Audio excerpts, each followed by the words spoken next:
Hello प्यारे बच्चों, welcome to my YouTube channel reflect classes. तो आज हम लोग पढ़ेंगे इलेक्ट्रिसिटी का आखिरी पार्ट है जिसमें हम लोग पढ़ेंगे पावर के बारे में और हीट के बारे में। तो पावर क्या होता है, सबसे पहले हम लोग देख लेते हैं पावर क्या होता है। तो पावर होता है the rate of doing work. Power क्या होता है आपका? The rate of doing work is known as power. यही होता है आपका द रेट ऑफ जिस रेट पे हम लोग कोई वर्क कर रहे हैं उसी को हम लोग क्या कहते हैं? पावर कहते हैं। ठीक है, सपोज करिए मेरे पास एक ये इलेक्ट्रिकल सर्किट है। ठीक है, मेरे पास एक पोटेंशियल है V, मैंने एक पोटेंशियल दिया है, क्या है? V दिया है। ठीक है, तो इसके क्रॉस एक करंट फ्लो हुई जो कि क्या है आपका I करंट यहां से फ्लो हुई। क्लियर है? I करंट फ्लो हो रही है। क्लियर? अब इसमें जो चार्जेस है वो उस चार्जेस को मैं क्या कह सकता हूँ? उसके अंदर एक चार्ज है जो कि क्या है? Q है। ठीक है, तो जैसे मैं पोटेंशियल डिफरेंस दिया, करंट करना फ्लो की जिसका से एक चार्ज फ्लो करना शुरू की।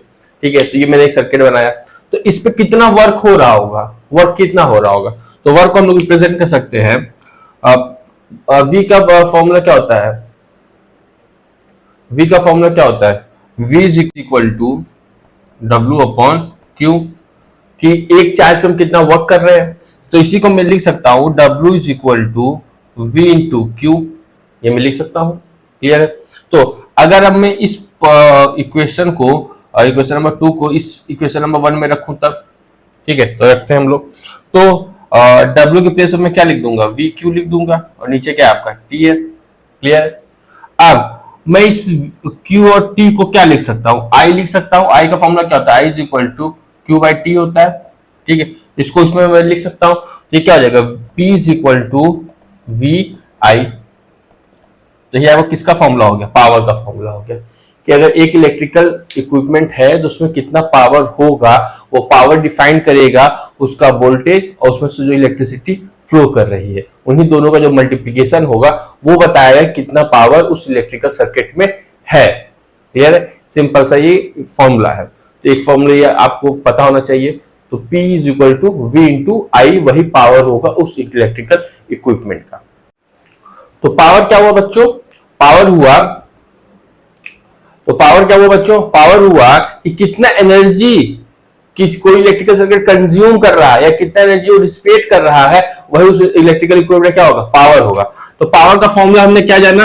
P is equal to V I, ये हमने जाना फॉर्मूला। और आप ओम्स लॉ के अकॉर्डिंग जाते हैं V is equal to I R होता है। V इज इक्वल टू क्या होता है? आई आर होता है।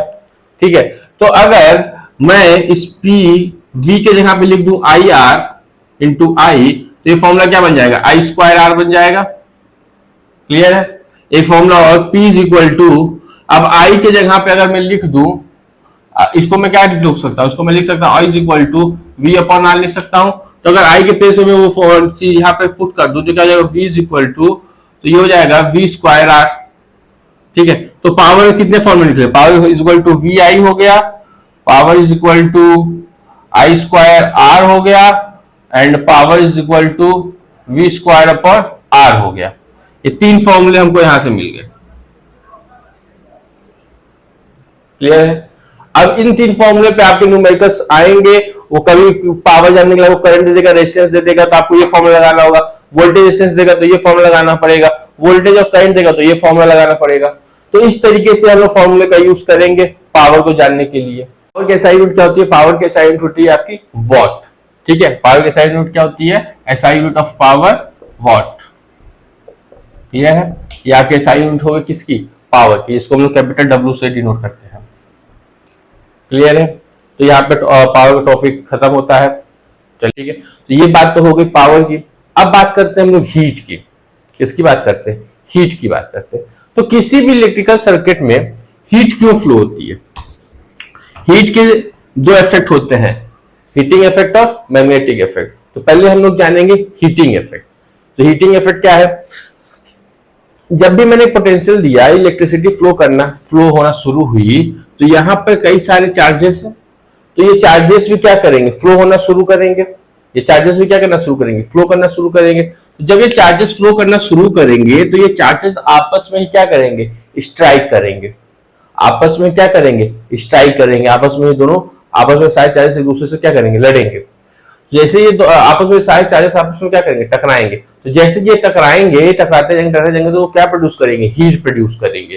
तो इसी तरीके से किसी भी जब मैं इलेक्ट्रिसिटी पास करता हूँ किसी सर्किट से, तो उसके अंदर हीट प्रोड्यूस होती है, क्योंकि वो उसमें जो चार्जेस होते हैं वो आपस में ही क्या करते हैं, टकराते हैं, और टकराने से वो क्या रिलीज करते हैं, हीट रिलीज करते हैं। इसी वजह से चीजें गर्म होती हैं जब उसमें से इलेक्ट्रिसिटी पास करता हूं, ठीक है, क्योंकि चार्जेस का फ्लो होता है और चार्जेस आपस में क्या करना शुरू करते हैं, टकराना शुरू करते हैं, जिसकी वजह से हीट एनर्जी प्रोड्यूस होती है। तो सर्किट में जो हीट प्रोड्यूस होगी वो क्या होगा, जितना हमने वर्क किया होगा उस चार्ज पे उतना ही क्या प्रोड्यूस करेगा, हीट प्रोड्यूस करेगा। तो मैं ये लिख सकता हूं V is equal to W/Q, मैं ये लिख सकता हूं, ठीक है। मैं अब वर्क डन की बात कर रहा हूं तो मैं लिख सकता हूं W is equal to V into Q लिख सकता हूं, क्लियर है। अब जो हमारा वर्क होगा वही मेरा हीट होगा, जितना मैंने वर्क किया उतना ही मैंने क्या प्रोड्यूस किया, हीट प्रोड्यूस किया। तो मैं इसको लिख सकता हूं H is equal to V into Q लिख सकता हूं, क्लियर है, ठीक है। अब हम ओम्स लॉ से जानते हैं, according to Ohm's law V is equal to IR होता है, V is equal to IR होता है। अब मैं V के प्लेस पे से लिख सकता हूं, तो H is equal to IR into Q, clear है। अब आपने करंट का फॉर्मूला जानना होगा, करंट का फॉर्मूला होता है I is equal to Q/T, so Q is equal to IT हो सकता है। तो Q के प्लेस पे मैं क्या लिख सकता हूं, IR इंटू IT लिख सकता हूं, क्लियर हो गया। अब अगर इसको मैं और अच्छे से लिखना चाहूंगा तो H is equal to I² RT ये लिख सकता हूं। तो ये मेरा एक फॉर्मूला आया, ठीक है। इसे हम कहते हैं जूल्स लॉ ऑफ हीटिंग। इस फॉर्मूले को मैं क्या कहता हूं, जूल्स लॉ ऑफ हीटिंग। इसे क्या कहेंगे, Joule's law of heating, clear है। तो ये जो हमारा फॉर्मूला है H is equal to I² RT, इसे कहेंगे जूल्स लॉ ऑफ हीटिंग। ये क्या बताता है, एक साइंटिस्ट से जूल्स, जो उन्होंने बताया कि किसी सर्किट में जो हीट प्रोड्यूस होगा, वो डायरेक्टली वो डिपेंड रहेगा आपका करंट में डिपेंड रहेगा, वो डिपेंड रहेगा आपका रेजिस्टेंस पे, वो डिपेंड रहेगा आपका टाइम पे, ठीक है। तो किसी भी सर्किट से मैं कितना करंट फ्लो करा रहा हूं उसके स्क्वायर पे हीट डिपेंड रहेगी, ठीक है।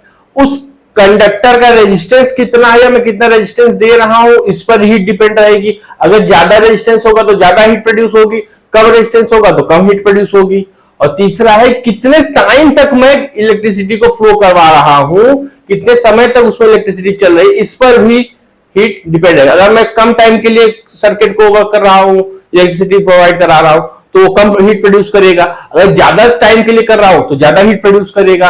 तो इसी को हमने क्या किया, जूल्स लॉ ऑफ हीटिंग, जो हमसे बताता है कि जो आपका किसी की सर्किट पे जो हीट होता है वो डिपेंड करता है उसके करंट पे, मैं उस सर्किट से कितना करंट प्रोड्यूस कर रहा हूं, उसका खुद का रेजिस्टेंस कितना है और कितने टाइम के लिए मैं प्रोड्यूस कर रहा हूं, ठीक है, कितने टाइम के लिए उसमें इलेक्ट्रिसिटी जा रही है, क्लियर है।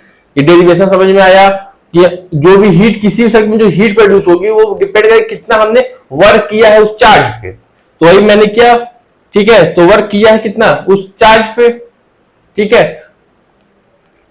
तो किसी भी सर्किट में जो हीट प्रोड्यूस होगा वो डिपेंड करेगा वर्क पे कि कितना मेरा वोल्टेज है और उस वोल्टेज की वजह से कितना उस चार्ज पे हो रहा है। तो उन्हीं दोनों का मैं जो मल्टीप्लिकेशन करूंगा वही मुझे क्या देगा, वर्क देगा, क्लियर है बात, आई होप समझ में आया होगा। तो इसी को हम कहते हैं जूल्स लॉ ऑफ हीटिंग, ठीक है बच्चों। तो ये हमारा आखिरी टॉपिक था और ये हमारा आखिरी टॉपिक है इलेक्ट्रिसिटी चैप्टर का। और इसके बाद हम लोग बात करेंगे प्रीवियस ईयर क्वेश्चंस की, हम लोग देखेंगे न्यूमेरिकल्स में हम लोग जानेंगे कि न्यूमेरिकल्स को कैसे सॉल्व किया जाएगा और इस तरीके से पूरा जानेंगे, ठीक है। अब हम लोग जानेंगे इसी में कमर्शियल यूनिट ऑफ इलेक्ट्रिकल। अब हम जानेंगे commercial unit of electrical energy, ठीक है। तो जो commercial unit of electrical energy होता है, पहले तो कमर्शियल यूनिट होता क्या है, कमर्शियल यूनिट मतलब जो मैं अपने घरों में इलेक्ट्रिसिटी यूज कर रहा हूं उसको मैं किस पे मेजर करता हूं, ठीक है। तो जो वॉट होता है वो बहुत ही छोटा टर्म होता है, जैसे ग्राम हो गया, ग्राम छोटा टर्म है, किलोग्राम बड़ा टर्म है। तो वॉट क्या वो छोटा टर्म है, तो मैं वॉट यहाँ पे क्या यूज करता हूं, किलो वॉट। ठीक है, वॉट के जगह मैं क्या यूज करूंगा, किलो वॉट। तो ये जो किलो वॉट होता है, इसके मैं एनर्जी कितने समय में कंज्यूम कर रहा हूं, किलो वॉट आवर कंज्यूम कर रहा हूं, तो यही होती है आपकी commercial unit of electric energy, kilowatt hour. ठीक है, किलो वॉट आवर।